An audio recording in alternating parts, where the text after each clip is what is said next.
Hello, friends. Welcome to Islington Listens, wisdom from a community of faith that doesn't think the same, vote the same, or love the same, but we are trying our best to follow in the way of Jesus with compassion and hope.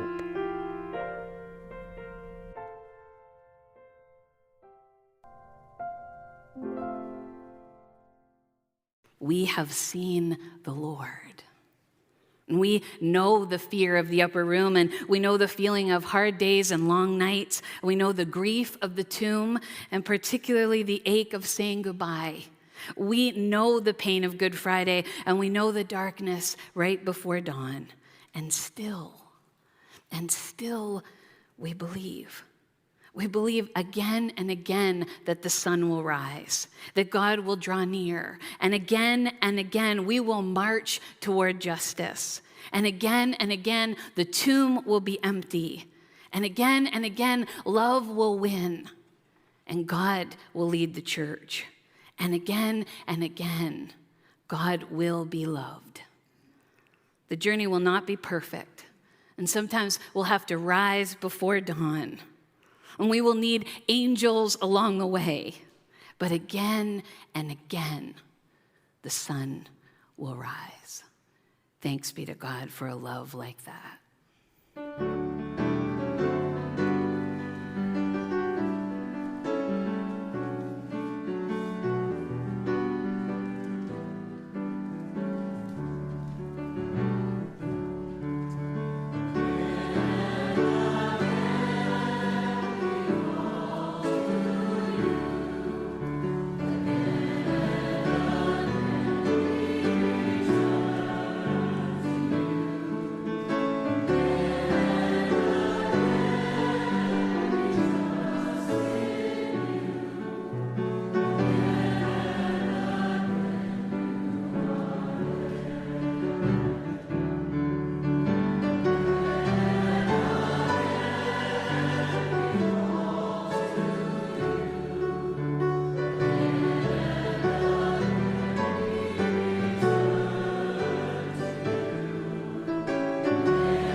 Again and again, you might feel like you know this story. You might be thinking back to it from when you were little, or you might have heard someone tell it to you and it didn't just sit quite right. But I invite you to find yourself at sunrise. For it was at sunrise, on the first day of knowing Jesus in a new way, that the women went to the tomb. There were 3 Marys among the others. Mary, the good friend of Jesus, Mary Magdalene, and Mary, the mother of James, and Mary, the mother of Jesus. They prepared their spices to finish the burial ritual, but they had no idea how they would get inside. But when they got there to the tomb, the stone had been rolled away. They looked inside, and there was nothing. Nothing but white linen cloths that had been used to cover him. They ran back to tell the others. They didn't tiptoe. They didn't wait around. They ran. And not many of them believed them. But Peter, being Peter, he jumped up and he ran towards the tomb. And some say that John jumped up and ran and beat him there and was waiting outside. And when Peter got there, they went in together. And when they went in, Jesus was gone. Gone. Truly gone. Mary Magdalene, she went back too. She waited outside the tomb and she was weeping. Peter and John went back to tell the others, but Mary stayed. "Woman, why are you weeping?" she heard. They said through her tears that she saw two men wearing white that could be like angels. And they said, "He is not here. He has gone ahead. Go and tell the others he'll meet them in Galilee." And then she heard again, "Woman, why are you weeping?" And she turned and she thought that she saw a gardener. She said, "Where have you taken him? Show me where he is, and I will go to him and take him away." And he said, "Mary." And she recognized him. She knew it was Jesus. And she must have gone towards him, for he said, just wait. You can't hold on to me, for I've risen, but I have not yet ascended." And then he was gone. Mary went back and told the others.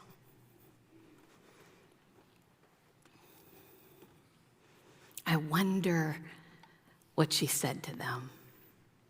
How do you sum up a miracle in just a few words? It all changed in an instant. Not quite what I was planning. In fact, Rachel Ferschleiser wrote a book based on Ernest Hemingway's 6-word story. Remember this? "For sale, baby shoes never worn." In 6 words, you can tell a whole story so people will listen. I never checked my lottery ticket. Met wife at her bachelorette party. I'm okay, Mom. Car, not so. We're staying together because of the dog. Lots of money, but no change. Dear older me, don't look back. Living with cancer, blessed with friends. One life, 6 words, what's yours? All who knew Jesus could write, not quite what I was planning. It all changed in an instant. Think about Jesus' mother. Would she say manger, joy, pain, cross, pain, joy? What about Mary Magdalene? I spoke, but no one believed me. Or what about the characters we forget on Easter morning? Pilate, hands washed, innocent man, deep regret. Or Judas, I ate and Jesus fed me too. Or Peter, forgiven and now I tend his sheep. There's an invitation in this Easter story, in this moment, when people ask you later in the day how you spent your morning, what words you might use to describe Easter or Jesus. Calling disciples, healing, teaching, changing lives. Life, death, life beyond death, love. Don't fear. It's me, Jesus, alive. The sun rises, a new day. Or the tomb's empty, an open door. Around the world this Easter morning, the sun is rising on this open door. The empty tomb is an open door. It's a God-inspired opportunity, and resurrection is an open door to God's possibilities. Hear these words from the dreamer John in the book of Revelation. These are the words of one who is holy and true, who holds the key of David. What he opens, no one can shut, and what he shuts, no one can open. I know your deeds. See, I have placed before you an open door that no one can shut. And I know that you have little strength, yet you have kept my word, and you have not denied my name. Open door no one can shut. A door. There are many doors to this place as you found your way here this morning. It's one of the things I like about Islington, that people can find their way in. They get lost for a little while until they're found, and then they find their way out. For a door is one of the richest images in literature. It can mean safety. My door is chained and locked. Or hiddenness. No one knows what happens behind closed doors. It can mean rejection. She shut the door in my face. Or rest. A young mom's favorite room, the bathroom, where they can lock and close the door and be alone. And doors, when they are swung wide open, we are curious. And in our own lives, when doors open, we must walk through them to new life. A new job, a new school, a diagnosis, a treatment plan, a move, a sale, an ending, a beginning. Look around and notice that your lives are testimonies to open doors. We have each stepped through not knowing. We have been willing to be surprised or scared. We bring our fears and our doubts and our interests. We don't know what lies ahead, but that's what faith is about. Because if proof is possible, then faith loses its power, becomes impossible. So on this Easter morning, we peer through an open door, hearing Jesus say, "Don't be afraid. Peace be with you. Take a step.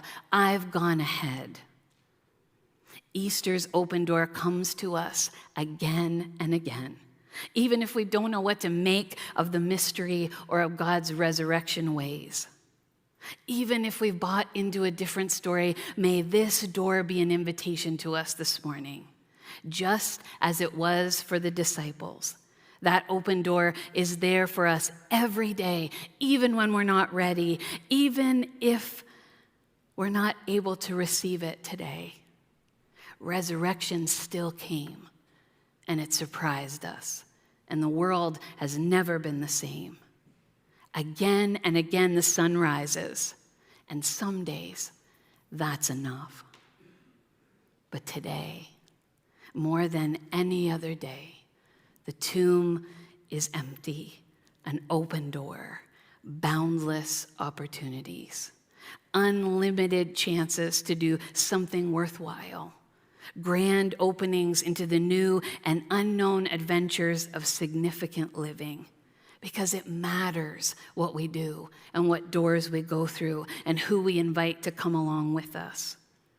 This day is about unimagined chances to do good, to make our lives count for eternity, to draw close to the God who will never abandon us.